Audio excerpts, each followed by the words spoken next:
Good evening, everybody. We are ready to kickstart off tonight's webinar, and the title of tonight's webinar is, let me back it up here, is the best carb sources for vegans and overall fat loss. Now let me make a quick point on this. When I say vegans, that is true, but this is still good for everybody. So if you're not a vegan, this is still excellent information for you. Don't think you have to be a vegan in order to benefit from this. Let me be very clear on that. You don't have to be a vegan to follow this advice. Anybody can follow it, but it's probably most helpful for somebody that is a vegan. So, with that being said, let's keep rolling forward. And just to go over the everything for tonight, number one, go ahead and turn off your cell phone and reminders. And just to let you know right now that if you're a current client, always follow your program. Always follow the program that I have customized specifically for you and your needs. If you're a newbie, long-time lurker, or stalker, then definitely use the advice in here. We're glad you're here. We want you here. We need you here. And follow the advice I give tonight. It'll be very helpful. Have a pen and piece of paper ready to take notes during the webinar, and I have a special surprise at the end of the night for whoever takes the best notes will win a special surprise, and we'll go over that too. So everybody should be able to see me in the video cam window image. Just for those of you just jumping on the webinar right now, we've had a handful of people jump on in the last 20 seconds. You can communicate with me at all times.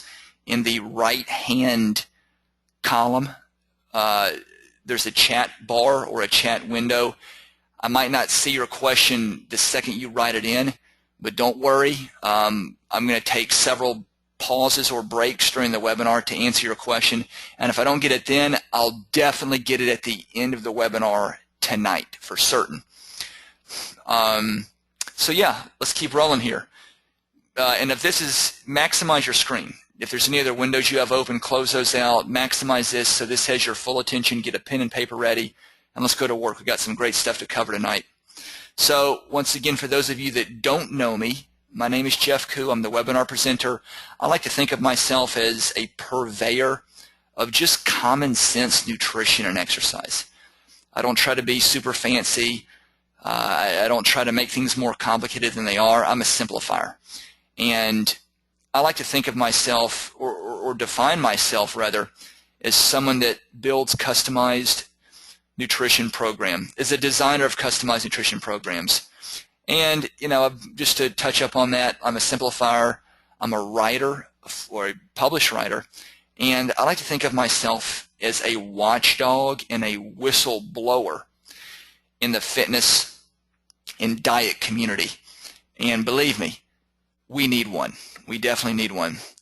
So this is how we're going to break it down tonight. The agenda tonight, I'm not going to do a story about me. If you don't know my bio, I've gone over my bio on numerous other webinars. I just don't waste time with that anymore. So we'll dive right into it. The rest of the agenda for tonight is we're going to go over the top 3 carb mistakes. Now, for those of you that are just jumping on, I'm not referring to, the title of the webinar is Top 3 Vegan Diet or Carbohydrate Mistakes. Here's where I want to clarify that before I keep going. For those of you just jumping on, you don't have to be a vegan to follow these. In fact, it's probably more important for a vegan because a vegan's going to have a diet more heavily in carbs. But anybody can benefit from this webinar, whether you're a vegan or not. So don't be scared off by the title or the word vegan in the title.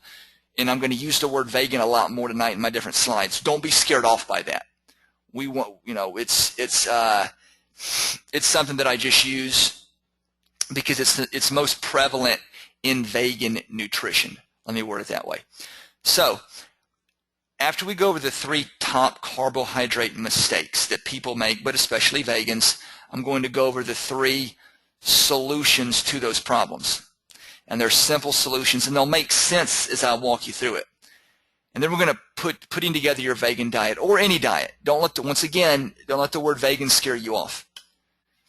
And I always like to go over a lot of social proof, before or on the webinar, before, during, and after the webinar. And this is why I love these 4 photos of Alyssa so much, is that in this first photo here, we have the second and the third and the fourth, and these are all about 3 months apart. So this was over the course of a year. And she actually, I don't have a photo of her little boy, her baby boy. She sent me another one where she's holding her baby a year apart from when she started and finished. But two good points about these 4 photos. Number one, she was actually nursing this entire time. And the reason I bring that up is that a lot of women, when they're pregnant or nursing, the first thing they ask is they're terrified, they're scared of smart nutrition when they're nursing. I guess they think it'll mess up their milk production or something weird. I don't know. But the point I bring this up is that she was, over the course of her program, when she lost all this fat and got in such awesome shape, she was nursing her baby the whole time, her little boy. So the point I'm making is that it's good for that reason, that number one, smart nutrition isn't going to make you're still going to be able to continue nursing if you're in that situation. And number two, when you have 4 different photos as opposed to just a before and after, you can visually see the breakdown. You can see, oh, so we see before and after photos all day, and I think when you see the 4-step breakdown, it just makes it more realistic for some people. And I like these 2 the most because she lost a bunch of fat here, but then you can see she gained a lot of muscle. Her legs definitely. And here, she stripped off the last little bit of fat. So anyway, moving forward, I put up, of all the different photos that I paired together on here, I tried to pair up women who had a similar body type and or somatotype. And I'm going to get into more somatotype in a minute. Both these women here, this woman here, she was a little bit more skinny fat. She was naturally a thin and slim woman. And you can really tell here she lost about a little over 1.5 inches off her waist in just 1 month. And this little girl right here, I say little girl, but she did a really good job. She was a small-framed, thin person, like this girl was, but she was her body fat was a little bit too high, and you can see once she got leaner how tiny she really was. Let me show you a few more, then we'll get going here. This is someone that was in very good shape, and she was actually in her 40s, this woman here, who was a naturally thin person. Her somatotype would have been what you would call an ectomorph. And you can see here she's pretty fit, but she wanted to get really lean and ripped. I'm not saying every woman wants to. I'm not saying you have to. In fact, some women may never even get as lean as she is here. But the point I'm making is that that's what she wanted to do, and in her scenario, we were able to get her super lean and ripped. And it's funny because from here to here, before the final photo, she lost over 2 inches off her waist, lost like almost 8 pounds of body fat, and she was eating more food and doing less cardio here than she was here. That's what's so crazy about it. Both these women are what you would call endomorphs, meaning they store body fat very easily, they can build muscle easily, have a high estrogen level, and just basically hold body fat all over their body.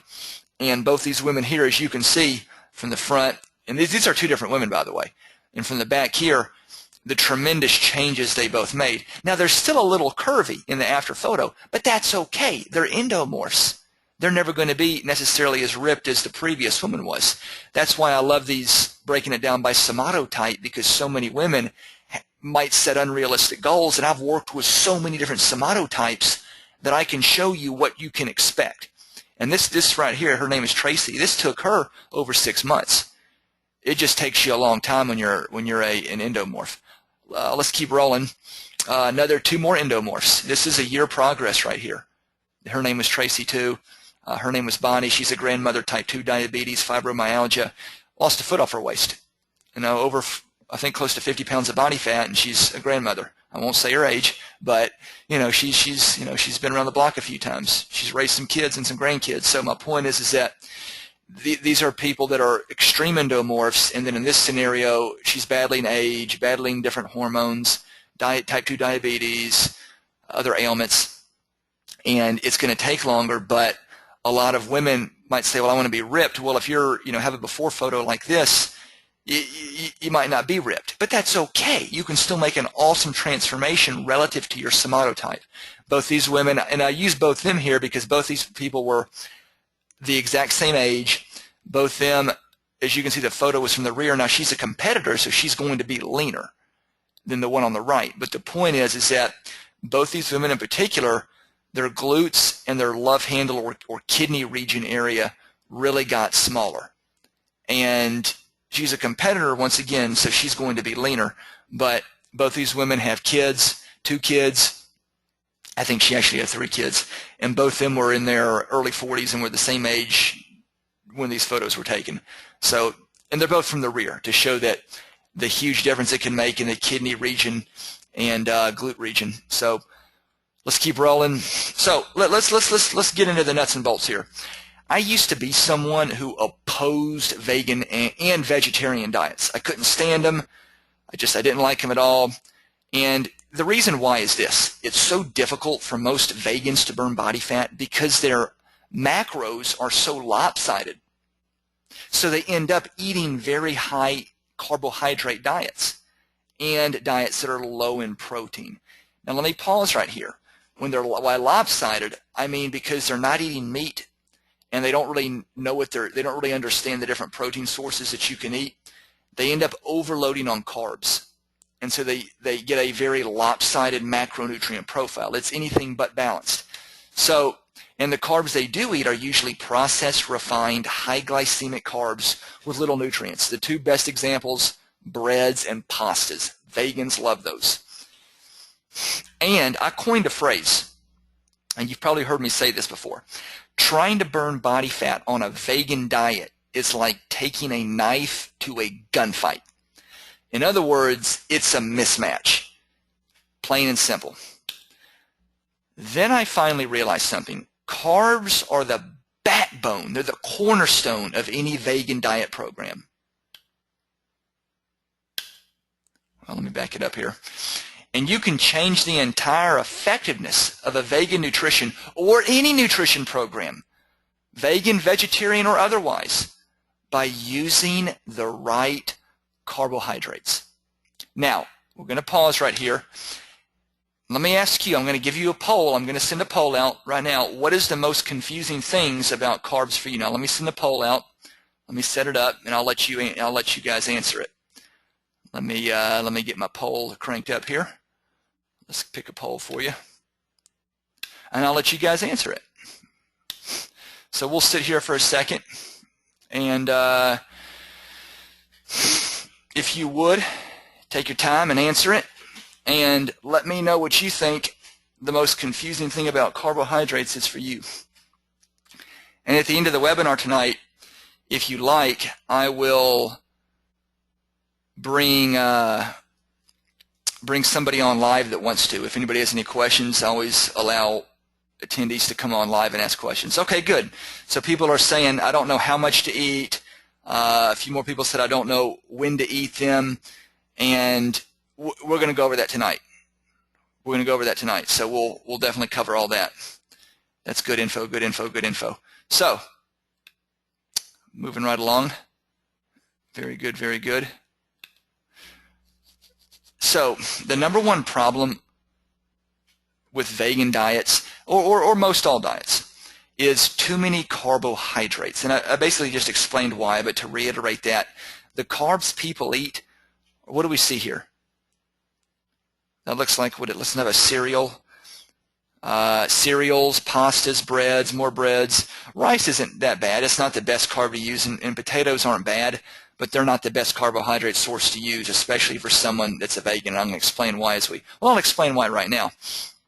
The reason why is because they don't contain many trace fats or proteins. That's why. And I'm going to talk more about that in a minute. So, vegan diet problem number 2 is the wrong types of carbohydrates. And as I just went over, breads, pastas, and vegetables. Now, what's wrong with vegetables? Now, problem 2 and problem 3 tie in together. But this is a typical vegan meal right here. We have cornbread, we have macaroni and cheese, we have green beans and carrots. And you're like, well, what's wrong with vegetables? Well, vegetables should complement your program. Vegetables should never be the foundation or the backbone of your program. That's not their role. And you're like, well, why not? The reason why is because vegetables don't have any caloric load. You're like, well, that's a good thing. That's a bad thing. Because when you're eating a vegetable plate for dinner or lunch or whatever meal it is, you're not getting enough calories, period. Now, vegetables are a good source of vitamins and minerals, and they can have fiber and they can add roughage and all that stuff. But as far as getting your adequate necessary calories from a meal, you're not going to get it loading up on vegetables. Now, let me also say this. I'm a volume eater. I'm a big fan of volumetrics, eating a large amount of food. And that's okay, and the best way to accomplish that is by having a big leafy salad or a lot of broccoli or whatever the vegetable is. But you've still got to add in your adequate calories to that. And I'm going to talk more about that as we get going. But you want to have the right types of carbs, okay? And none of these carbs are the right type. Not that green beans or carrots are really bad, but they're not. It's not enough to get it going. And cornbread, macaroni, and cheese certainly isn't. And problem number 3 is no variety and wrong types. So this ties in with the previous slide, but let me give you a more specific example here. This is someone thought they were eating nutritious food in a healthy meal plan that posted this on my Facebook page earlier this year. And take a look at it for a minute.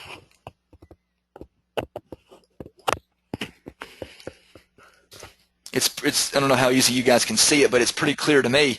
I see 5 different Tupperware meals, and I see yellow rice, broccoli, and cherry tomatoes in each of them. Unless you're about 65 pounds, this is not enough to keep you alive. I mean, this is probably less than 400 calories. This is nothing. This is absolutely nothing. So that ties into what I was saying earlier, or 2 slides earlier, or 1 slide earlier rather, is that vegetables don't have any caloric load. Yeah, they're healthy, sure, eat them. And I'm all for eating a ton of vegetables. But you better load up on your carbs, fats, and proteins too. So, and second of all is the variety. You don't want to eat the same exact thing every meal. You got to have some variety. And not only that, but it's the wrong types. So even one of these wouldn't be a sufficient meal because it's got no calorie. There's not enough there. Whoever ate this is going to be starving at the end of the day. Now, solution number 1, too many carbs. So what's the solution to the too many carbs problem? It's very simple. Number 1, the way you solve the issue of too many carbs is very simple. What you do is you eat carb sources that contain trace, moderate, or in some cases large amounts of protein and fat. So if you remember the first slide that had the breads and pastas on it, let's just say you ate 1,000 calories, maybe not one meal, but over the course of the day, 1,000 calories of carbs. But you ate them from breads, pastas, and cereals. And of that 1,000 calories from carbs, let's say 95% of it was, we'll say 98% of it was carbohydrates, and the other 2 to 3% were just trace proteins and fats. If you eat other carb sources, let's say you ate 1,000 calories from black beans, chickpeas, pinto beans, sunflower seeds, and let's say almonds. Your protein and your carbs would probably be around, I'm just guessing here, probably 70% of that 1,000 calories, probably less than that, probably about 60%. You probably have about 20% protein and another 15-20% fats. About. I could be off a few points, but you see where I'm going. Do you see the difference? I should have written that out to give you a better illustration, but even if you eat the same number of calories, you're still using carbohydrate sources. Beans are a carbohydrate source, but they're going to have a moderate, they have about 1/3, sometimes 1/4 of their caloric value is in the form of protein. Sunflower seeds are good. Walnuts are good. Almonds are good. Almonds have trace carbs and have actually a lot of fat and moderate to low protein, but they have trace carbs. So my point is that if you eat the same number of calories, but shift up your carbohydrate sources, you're still abiding by the vegan rule. You're still, you're not eating meats, but you're getting protein. Now, that's not a complete protein source, but that's fine. You're still getting protein in, but without the huge caloric surplus. I'm sorry, carbohydrate surplus. Does that make sense? Let's keep rolling. Solution number 2, how do you solve the wrong types? Let's talk about that. Carb selection. So this ties into the first slide. There is some overlap. There's some overlap. Bear with me on that. Beans and grains are 2 excellent sources or types of carbohydrates that will help give you a better macronutrient profile. Let's take a look right here. I'm going to turn my pen on. So y'all take a look right here. Let me turn my pen on here.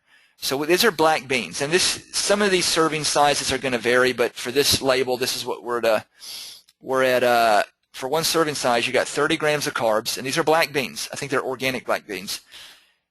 And you have 10 grams of protein. That's 1/3 of your calories are in the form of protein.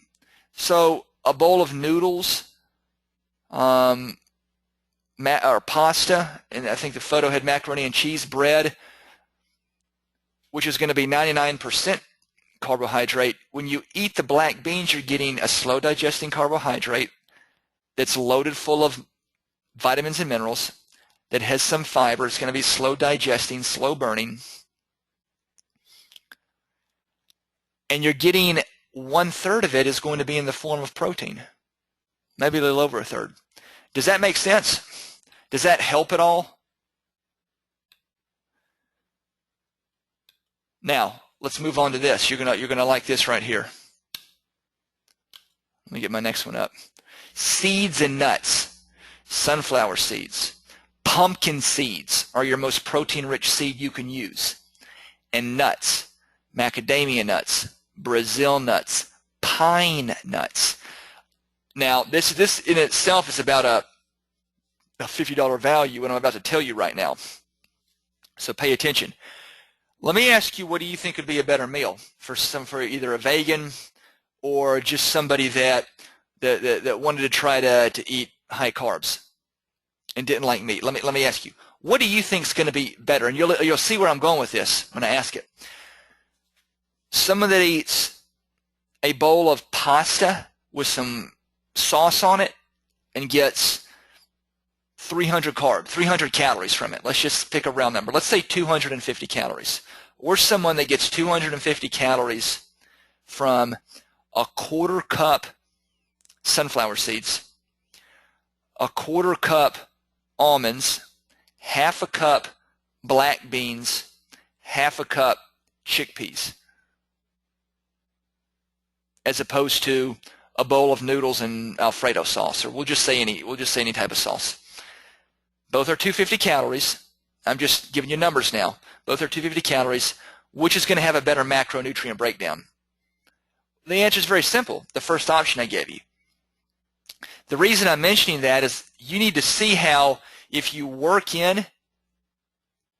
able to work in the right grains, beans, seeds, and nuts, you're automatically going to get a better macronutrient profile and breakdown.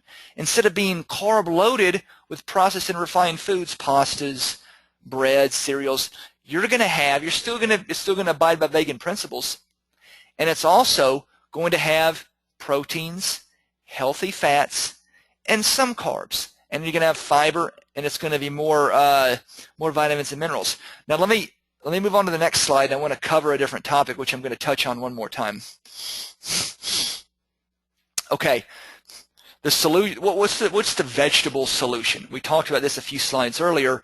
Vegetables, and I'll repeat myself. Vegetables should complement your eating, not be the foundation of your eating. And the reason for that is simply because they can be rich in micronutrients, but they're low in calorie. So people that eat like a salad for lunch, well, that salad, because it's got so much volume and fiber to it, it's going to fill your belly up. You'll have a full belly. It will provide satiety to you, 30 minutes, an hour after you eat, but it's not going to raise your blood sugar levels. So you're going to be starving an hour and a half, maybe 2 hours later.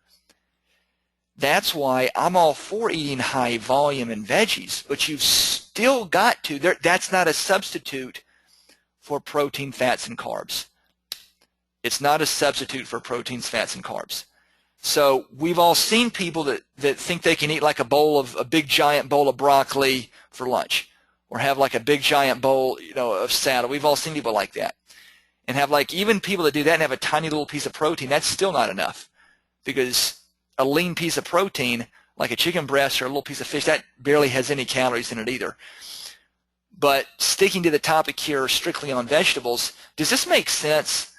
Type in the chat column if you want. You got to follow me on this. This is absolutely, I've seen people that can't follow their eating program because they're starving an hour and a half after a meal, and they don't understand what they're doing wrong because they ate a huge giant salad.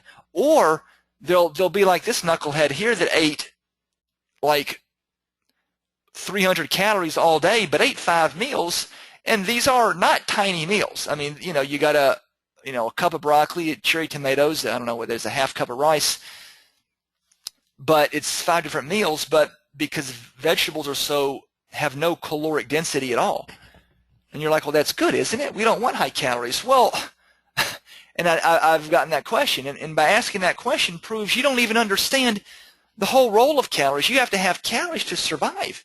The goal isn't to not eat. You want to meet your caloric needs within the right food sources.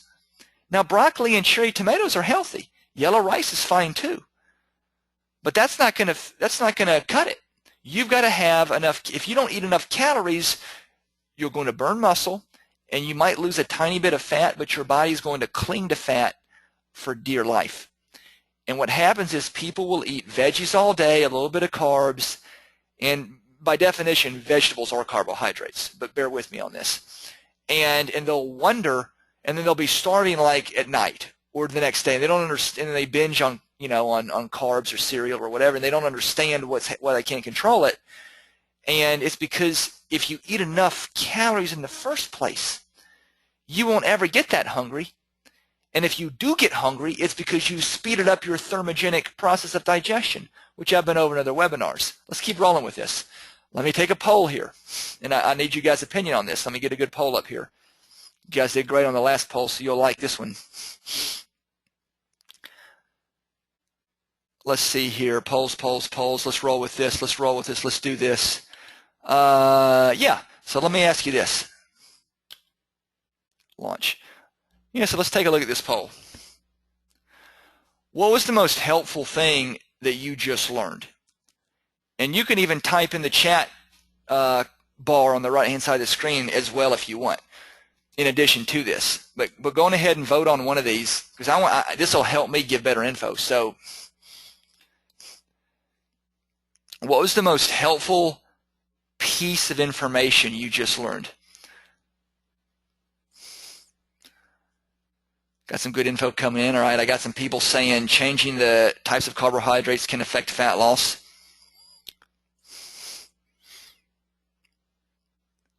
Got a few more people saying including the sources that contain the protein amount. Got a few more votes coming in. Who else? Be sure to vote right here, because this will help me give the right feedback and give you better info in the future. Okay, good. Got some good info on that. Let's move on. We're looking good. Let's roll this. Let's roll with this. So now I'm ready to dive into the solution that I found to activate your vegan diet into a fat blasting incinerating furnace. And I know what y'all are asking right now. Well, you gave some good info, but how do you pull it all together? How do I know exactly what I need?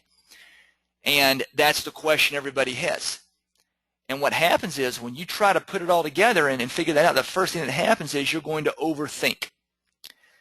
Then you're going to try to calibrate the right combinations. Was it a 3/4 cup, a 1/4 cup, a 1/2 cup? Wait a minute, what was it? Was it an 1/8 of a cup, or what about, or was it 2 handfuls? Then you second guess yourself. And when you do that, you keep going in circles. Wash, rinse, repeat. And your time is valuable to you. Trust me, I understand that completely. And that's why I created the solution, the vegan and vegetarian macronutrient eating pattern. It's the same principles and concepts as my traditional OMEP program, which is my top seller, but it focuses specifically on the vegan protocol, the vegan nutrition. Let's keep rolling. Let me talk some more about this. I want to move to this right now and show this to people. And so many people, if you're here tonight, then you're taking accountability. You know that you need some help with this, which is the first foundation. But I'd say probably 95% of people never make it past the second barrier. And this is my pyramid of success. And the most important layers, the most important steps are always on the bottom. So you can't go to the top until you take care of the bottom steps. Does that make sense? Does that kind of help? If you don't do the foundational steps, you don't build the roof of a house until you've laid the foundation. Same thing goes with your eating. So you got to take ownership and accountability and say you need help. All right. The very second step is you got to obtain the right map. You got to have your customized program. And until you do that, you're never going to be on point. You're going to keep going in circles. Let me ask you this right now, or let me tell you rather. The strategist and motivational speaker Tony Robbins says you'll never see a sunset running east, no matter how hard you run. And we all know the sun rises in the east, sets in the south. So, well, how do you see a sunset running east? The moral of the story is it's impossible, no matter how hard you run, because you're going in the wrong direction. So we want to get you zeroed in, pinpointed in, honed in, and on the right path. So here's the first benefit when you have the vegan program specifically designed with the right measurements for you. You're going to eat more food than you are now. And eating more food is going to speed up your metabolism. Think of your metabolism like an engine. And when you feed it correctly, it runs faster and you burn more calories. You don't need to do extra cardio because your metabolism, your engine is running stronger. And you need more calories to fuel it to burn. That's just the concept that people can understand. But when it finally happens in person, they're like, oh my gosh, I know what you're talking about now. So in other words, we want you out of the gym and in the kitchen. That's what we want. Benefit 2 is it's going to torch off stubborn body fat, drop inches, skyrocket energy levels, and you're going to have less hunger, but a greater appetite. Well, what does that mean? Hunger is when your blood sugar level drops low. And when you're just hungry all the time, you feel bad. You can be lethargic. When your blood sugar levels go, you can't think as well. You don't have the brain power. A greater appetite means you're just ready to eat. When people sign up with me, they're either always hungry, just for not eating enough calories, or they have no appetite. I hear women say, I can't eat when I wake up in the morning. Well, that tells me you didn't eat enough food the previous day. That's exactly what that tells me. Or you ate the wrong food. So we want stable blood sugar levels, but a greater appetite. And you get a greater appetite by a faster metabolism. Does that make sense? That's what this will accomplish. Not only will you burn more fat, but you'll do it the healthy way. We're not going to strip calories. We're not going to do hours of cardio. We're going to drop your cardio, give you tons of food, and do it the healthy way. Number 3 benefit, you don't have to figure anything out. You don't have to waste your time. It removes all the guesswork. You don't have to think, wonder, or assume. You just have to eat. So the summary of benefits, and I got our last poll coming out right now, and I definitely want to ask you guys this because this is a good question to ask. That'll help me. But let me get the poll here. So let's see here.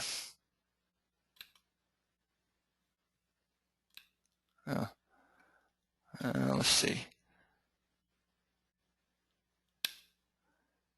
So our last poll is, yeah, so let me ask you guys this, and this is a good question to ask y'all. What do you think what's the biggest benefit that you would see personally, that you would personally have? So answer this poll, because some people might have a different opinion on this, and this will actually help me deliver better and do a better job. So what's the biggest benefit for you that you would see, that you would need, that you could get? Like, I'm telling you the benefits up here, and I want you to tell me in answering this poll, what's the biggest benefit that you would get? So, and this is right on point with what a lot of people have. A lot of people spend so much time just worrying about trying to figure out what to eat. They're confused. They can't get it right. They're on the fence. They're up and down. They're off and on. Some people are like, that's great, but I want the scale to drop.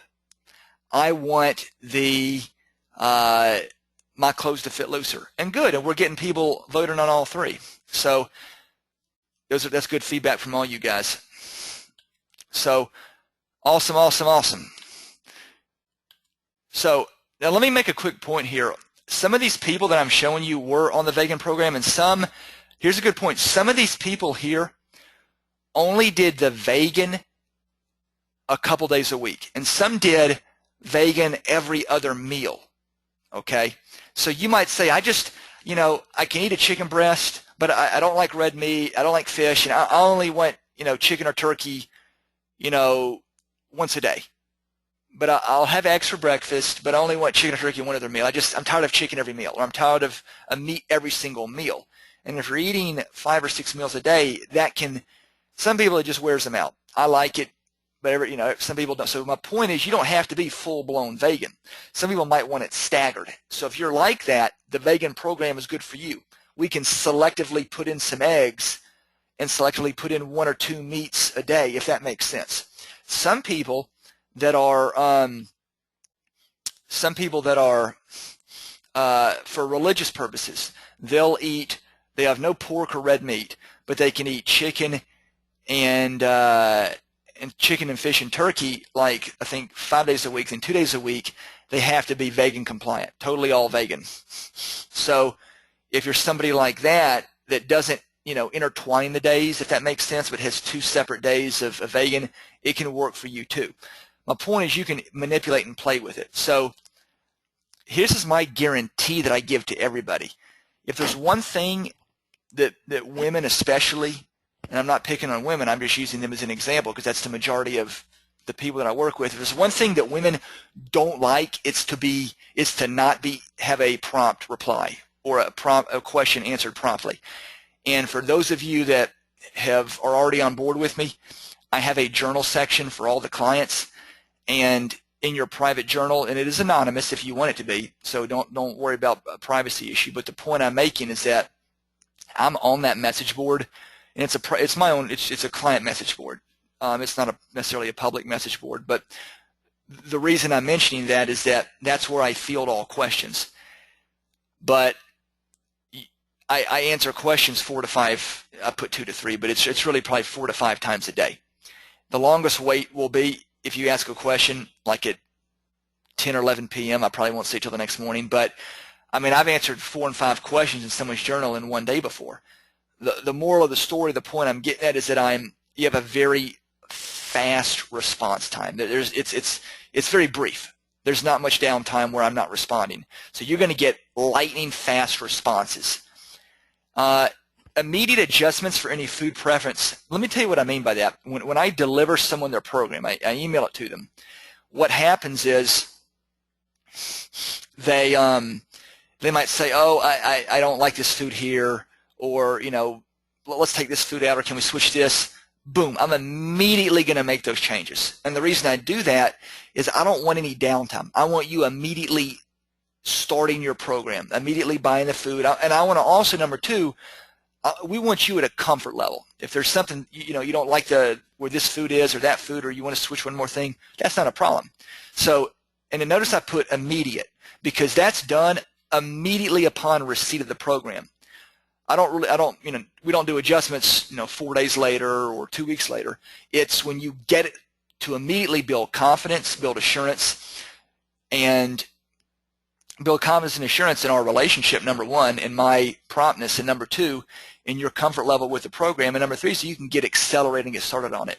Or if there's an appetite or hunger issue when the program is delivered, what does that mean? That means that, let's say, day number 3, you're just stuffed. Well, being stuffed is good. We want your belly full of food. But let's say the person is really hungry on their second day. Well, then we need to add some food. We don't want you walking around really hungry all day. That shouldn't happen. So, and I'm here for